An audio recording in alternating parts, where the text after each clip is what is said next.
मैं Anil Kumar, maths faculty. मैं आज इस वीडियो में कॉम्प्लेक्स नंबर के बारे में बताऊंगा। Okay, first of all, what is complex number? Complex number क्या है? तो देखिए यहाँ पर definition of complex number.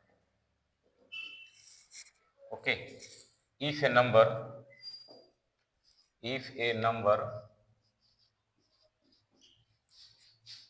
is in the form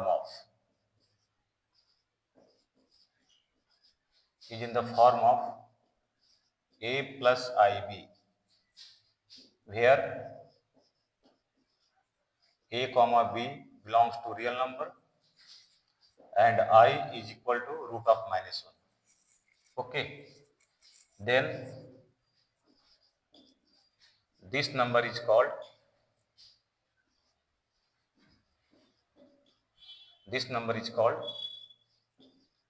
complex number. ठीक है, कॉम्प्लेक्स नंबर। ओके, यहाँ पे क्या बोले हैं, डिस्कस क्या किए हैं? If a number is in the form of a plus i b, यदि कोई नंबर इस फॉर्म में है where a comma b belongs to real number and I is equal to root of minus 1। I means iota, iota का short form किससे करते हैं? I। ये वैल्यू फिक्स रहेगा आपका, I is equal to root of minus 1। यहाँ तक ठीक है। कॉम्प्लेक्स नंबर को रिप्रेजेंट करते हैं z से, that means complex number is represented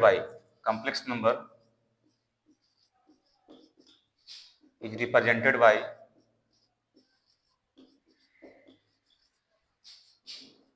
z, that means that is z is equal to a plus ib। ये क्या हो गया? कॉम्प्लेक्स नंबर हो गया। here a comma b belongs to real number and I is equal to root of minus 1। इसको हम क्या बोलेंगे? कॉम्प्लेक्स नंबर बोलेंगे। अब यहाँ देखने की बात यह है कि z is equal to a plus i b complex number है।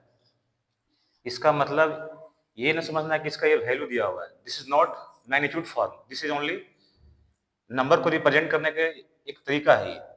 ओके, दैट मीन्स यदि कॉम्प्लेक्स नंबर दिया हुआ है यहाँ पर, सपोज दो नंबर दिया हुआ है, z1 is equal to a1 plus i b1 and z2 is equal to a2 plus i b2। Suppose दो नंबर दिया हुआ है, इसको आप कंपेयर नहीं कर सकते हैं। यहाँ पे आप इसको आप z1 ग्रेटर z2, ये पॉसिबल नहीं है, गलत हो जाएगा। या z1 लेस देन z2, ये नहीं कर सकते। क्यों? क्योंकि ये इसका मैग्नीट्यूड फॉर्म नहीं है, this is only symbolic form. That means complex number को हम लोग कंपेयर नहीं कर सकते हैं।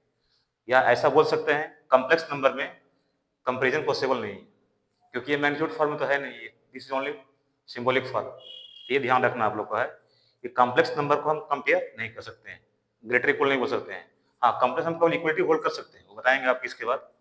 यहाँ तक सही है, कोई दिक्कत नहीं होनी चाहिए आप लोग को। यहाँ तक नोट कीजिए, after then I will discuss.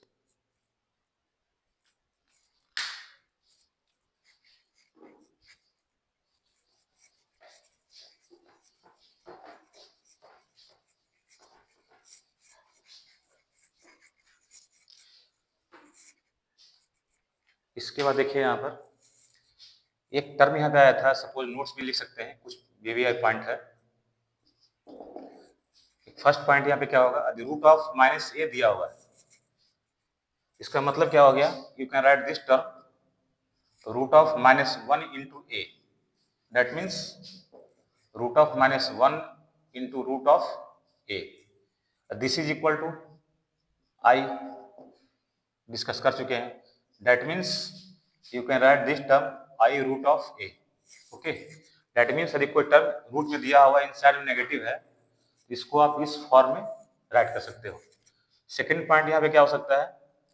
यदि root of a into root of b दिया हुआ है, okay, that means this is equal to root of a b. ये हमेशा पॉसिबल नहीं है, यहाँ कुछ कंडीशन फॉलो करना पड़ेगा। एज फॉर एग्जाम्पल देखते हैं, root of a into root of a into root of b दिया हुआ है, equal to root of a b, ये हमेशा पॉसिबल नहीं है। यहाँ पे ये पॉसिबल कब होगा ये पता करना है। यहाँ पे पॉसिबल कब होगा, वेन, क्या लिख सकते हैं, वेयर at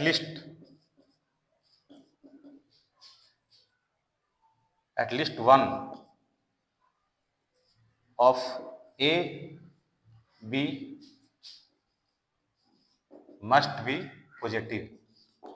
इसका मतलब ये है कि यदि root of a into root of b दिया हुआ है, root of a into root of b is equal to root a b, ये पॉसिबल कब होगा, वेन इसमें कम से कम एक का पॉजिटिव होना ही चाहिए। एज फॉर एग्जाम्पल देख सकते हैं आप, सपोज यहाँ पे दिया हुआ रूट 2 दिया हुआ है और रूट ऑफ -3 दिया हुआ है, बताइए यहाँ पे क्या होगा, you can write this term root of 2 into root of -3 that is equal to root of -6। You can write this term from this point, negative था यहाँ पर तो क्या हो गया, आई आउटसाइड आ गया, from this concept you can write this term i root 6, understood. लेकिन यहाँ पर यदि यहाँ पे करते हैं, यहाँ पे एक पॉजिटिव आ गया ना, दैट मीन्स ये जो पॉइंट जो कंसेप्ट था ये फॉलो कर रहा है ना, क्या बोले थे, इसमें कम से कम एक पॉजिटिव होना ही चाहिए, एक पॉजिटिव तो है यहाँ पर, लेकिन यहाँ पे दोनों नेगेटिव कर देते, बोथ नेगेटिव हो जाएगा, रूट ऑफ 2 रूट ऑफ -3, तो क्या ये रूल फॉलो करेगा, you can see here that means root of -2 root of -3 क्या यहाँ पे आ गया, रूट ऑफ 6 आ गया, जो क्या है रॉन्ग है, क्योंकि देखिए यहाँ पर कैसे रॉन्ग है बताते हैं आपको। इसका मतलब क्या हो गया, यहाँ पर रूट ऑफ -2 है ना, फ्रॉम दिस पॉइंट इसको हम क्या लिख सकते हैं बताइए, इस टर्म को हम, दिस टर्म का वैल्यू क्या होगा, इससे क्या आ जाएगा, आई रूट 2 हो जाएगा, इनटू सेम मेथड से क्या होगा, आई रूट 3 हो जाएगा, दैट मीन्स आई इंटू आई क्या हो गया, आई स्क्वायर, और रूट 2 इंटू रूट 3 क्या हो जाएगा, कंबाइंड में आ जाएगा कि दोनों पॉजिटिव आ गया, यहाँ भी बोला गया एटलीस्ट वन पॉजिटिव होना चाहिए, ये दोनों पॉजिटिव, इसका मतलब क्या हो गया, if both positive then this also satisfy this condition, that means यहाँ पे क्या हो गया, इसका वैल्यू क्या हो जाएगा -1, और यहाँ पे क्या हो गया root 6, that means root of -6, जो यहाँ पे क्या है कंट्राडिक्ट कर रहा है ना, इसका वैल्यू एक्चुअल में क्या होगा, इसका वैल्यू जो होगा ये सेटिस्फाई करेगा, नॉट दिस, यहाँ पे यही हो गया ना, क्या बोले थे आपको कि ये जो कंडीशन है, this property satisfy when at least one of them must be positive, यहाँ पे क्या है दोनों नेगेटिव है ना, तो ये कंडीशन क्या हो गया, फॉलो नहीं किया, ये हम कहना चाह रहे आपसे, यहाँ तक आप लोग समझ गए होंगे, ठीक है, you can note here, note कीजिए, इसके बाद हम लोग आगे बढ़ते हैं।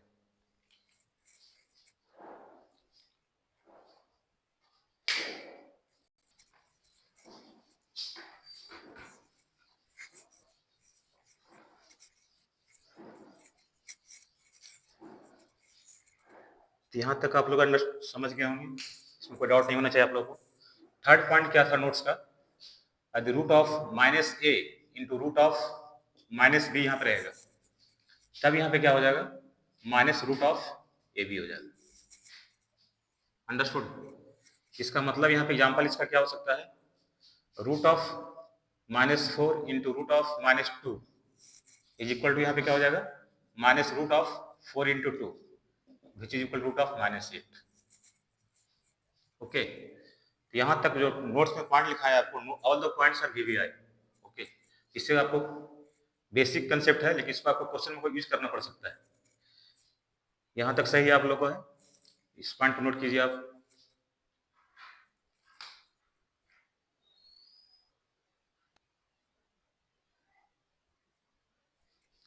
ठीक है, नोट हो गया आप लोग का। इसके बाद देखिए यहाँ पर, यदि यहाँ पर क्या देखना आप लोग है, if two complex number given है, सपोज मान लिया जेड यहाँ पे क्या दिया हुआ था, ए plus i b complex number दिया हुआ है, तो यहाँ पे हम ये बोलना चाह रहे हैं कि इस कॉम्प्लेक्स नंबर में real part of complex number क्या होगा, real part of complex number क्या हो गया, a, and real part of complex, यहाँ तो नोट हो चुका है, real part of complex number क्या आ गया, ए आ गया, and imaginary part of complex number यहाँ पे क्या हो जाएगा, डी हो जाएगा। यानी कॉम्प्लेक्स नंबर को हम इस फॉर्म में डिवाइड कर सकते हैं। तो यहाँ पे हम ये बोलना चाह रहे हैं, एक पॉइंट यहाँ पर आता है, कॉम्प्लेक्स नंबर जो है, complex number is purely real, इसका मतलब क्या हो गया? If complex number is purely real, इसका मतलब क्या हो गया? दैट मीन्स क्या हो गया? If complex number purely real का मतलब क्या हो गया? मीन्स क्या हो गया? ये टर्म यहाँ पे क्या हो गया? लैप्स हो जाएगा। That means z is equal to only ये हो जाएगा। तो क्या क्वेश्चन में बोला गया है? इस पार्ट में क्या बोला गया है? If complex number is purely real, that means z is equal to only a term होगा, आई का टर्म क्या हो जाएगा? जीरो हो जाएगा। That means you can write here complex number आ गया, इसका मतलब क्या हो गया? Z that is equal to, that is यहाँ पे क्या हो जाएगा? Imaginary part of z is equal to 0.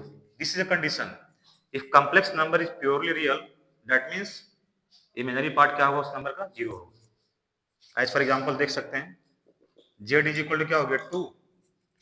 ये नंबर क्या है? रियल है ना, प्योरली। इसका मतलब यहाँ पे क्या है? ये टर्म यहाँ पे क्या आ गया? 0 आ गया। अंडरस्टूड? सेम मेथड में क्या हो सकता है यहाँ पर? If complex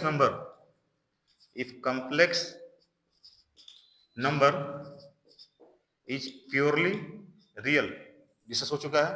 that means if complex number is purely imaginary, और इसके लिए क्या हो जाएगा तब? देन यहां पे क्या हो जाएगा? इमेजिनरी पार्ट यहां पे क्या हो जाएगा? Imaginary part of complex number क्या हो जाएगा? 0 हो जाएगा। ये पॉइंट आपको दिमाग में रखना है क्या? माइंड में, if complex number is purely real, then imaginary part of complex number 0. If complex number is purely imaginary, then sorry here real part of complex number 0 हो जाएगा। Understood? If complex number is purely imaginary, then real part of complex number is 0. यहाँ तक ये आपको समझ में आ गया होगा, इसमें कोई डाउट नहीं होना चाहिए। तो यहाँ पे क्वेश्चन इसे कर सकते हैं आप। सपोज क्वेश्चन में क्या दिया रह सकता है आपको? If z is equal to 2 plus 1 minus a I is purely real complex number, purely real complex number, then find the value of a, find the value of a। इस point से यहाँ पे क्या हो जाएगा? Complex number is purely real complex number, that means इस point को आपको यूज करना पड़ेगा ना। फ्रॉम दिस कंसेप्ट ये क्वेश्चन क्या होगा? सोल्व होगा। That means if complex number is purely real, then imaginary part of complex number क्या हो जाएगा? 0। From this point this term यहाँ पे क्या होगा? इमेजिनरी पार्ट है ना, दैट इज यहाँ पे क्या होगा? 1 minus a is equal to 0। That means a का वैल्यू क्या होगा? 1। For this value of a, this complex number is purely real. Okay, यहाँ तक नोट कीजिए आप लोग। After then I will discuss new concept.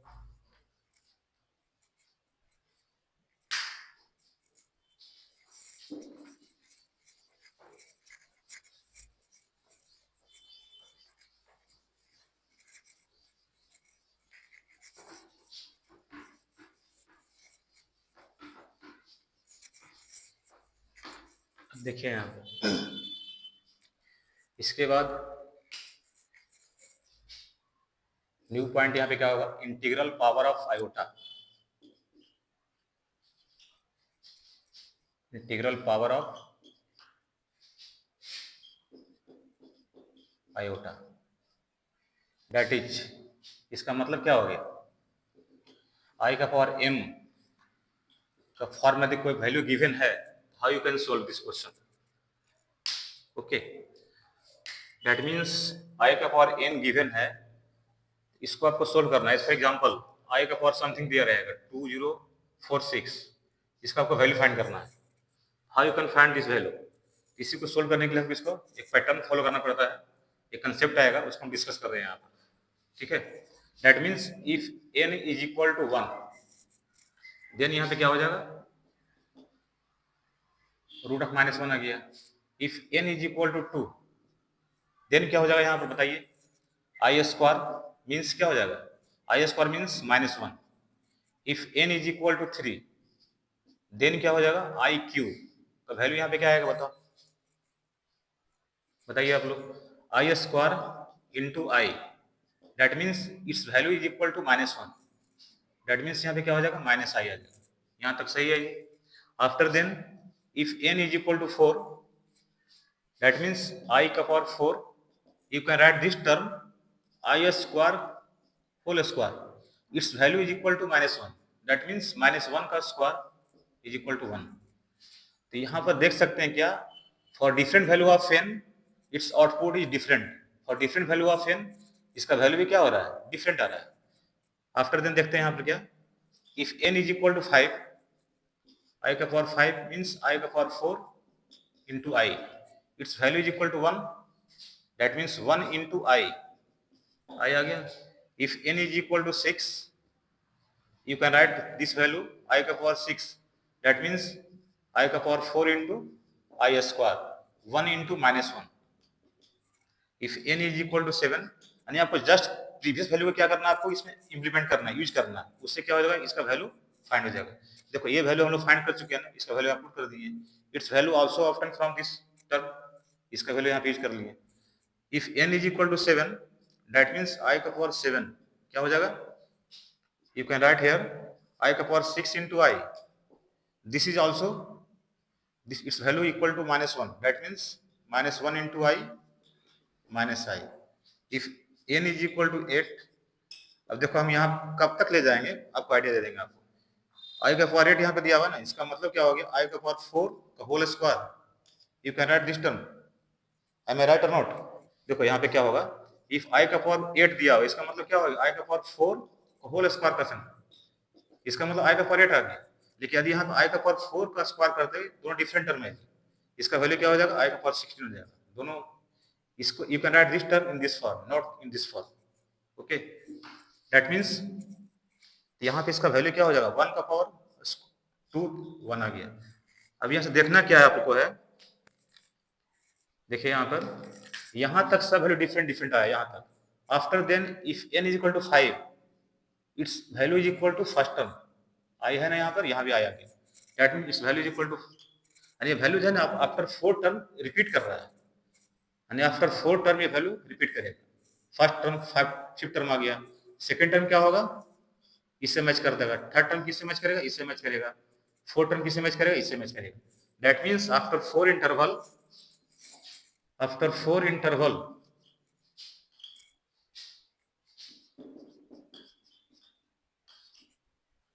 its value repeated, okay. इसलिए हम क्या यहाँ पे करेंगे हम लोग, यहाँ पे इसलिए यहाँ पे क्या होगा, इफ I का पावर n आपको क्वेश्चन में गिवन रहे तो फर्स्ट ऑफ ऑल क्या करना आपको है, n को 4 से डिवाइड करना, तो यहाँ पे कुछ क्वोशंट आएगा, यहाँ रिमाइंडर आएगा, that means you can write this is equal to n is equal to 4q plus r, ठीक है जी। After then you can write this term I का पावर n, I का पावर n का value यहाँ पे क्या आ चुका है, n is equal to 4q plus r, that means in the place of n you can write 4q plus r। after then I का पावर 4q into I का पावर r, यहां तक सही है, इसमें प्रॉब्लम नहीं होनी चाहिए आप लोग को। यदि किसी को डाउट हो तो पूछ सकते हैं आप लोग। इसका मतलब यहां पे क्या आ गया, I का power n is equal to I का पावर 4q है ना, दिस मीन्स I का पावर 4 का whole power q into I का power r, its value is equal to 1, discuss कर चुके हैं। देखिए यहाँ पर फ्रॉम दिस पॉइंट इसका वैल्यू क्या चुका है 1 आ चुका है, दैट मीन्स I का power n is equal to 1 का पावर q इंटू I का power r, that means I का power n is equal to I का पावर r। इसका मतलब ये कहना चाह रहे हैं आप लोग को कि इफ I का पावर n इंटीजर दिया हुआ है तो फर्स्ट ऑफ ऑल उसको n को क्या करना है, आपको 4 से डिवाइड करना, जो इसका रिमाइंडर आएगा उसको क्या करना, in the place of n reminder put कर देना है, इसका वैल्यू आ जाएगा, ओके। तो नोट कीजिए आप लोग।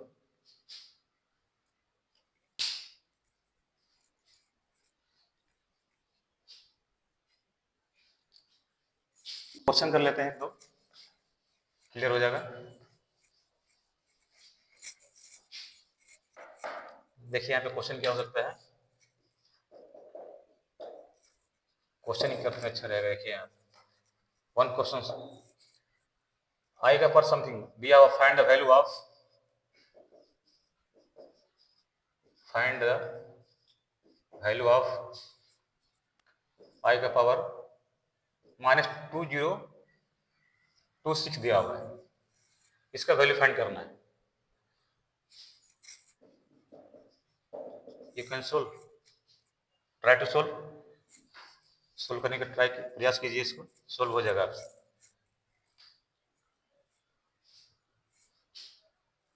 देखिए यहाँ पे क्या होगा, आई का पावर यहाँ पे क्या दिया हुआ है -2026 दिया हुआ है ना।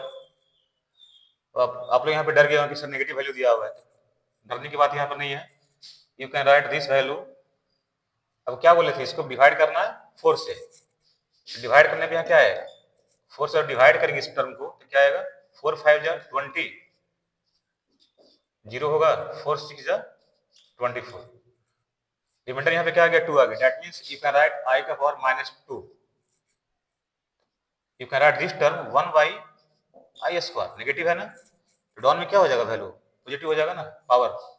इस value is equal to, discuss कर चुके हैं, इसका वैल्यू क्या होगा -1 होगा। दैट मीन्स 1 बाई -1 क्या आ गया -1 हो जाएगा। यू कैन सोल्व इजीली वे, इस टाइप क्वेश्चन कर सकते हैं आप, ठीक है। नेक्स्ट वीडियो हम लोग डिस्कस करेंगे, इसका नेक्स्ट पॉइंट जो होगा ना डिस्कस किया जाएगा अगले, इसके बाद का जो वीडियो आपको देखा बताया जिसमें डिस्कस करेंगे क्या न्यू पॉइंट डिस्कस करेंगे हम लोग। Okay, thank you.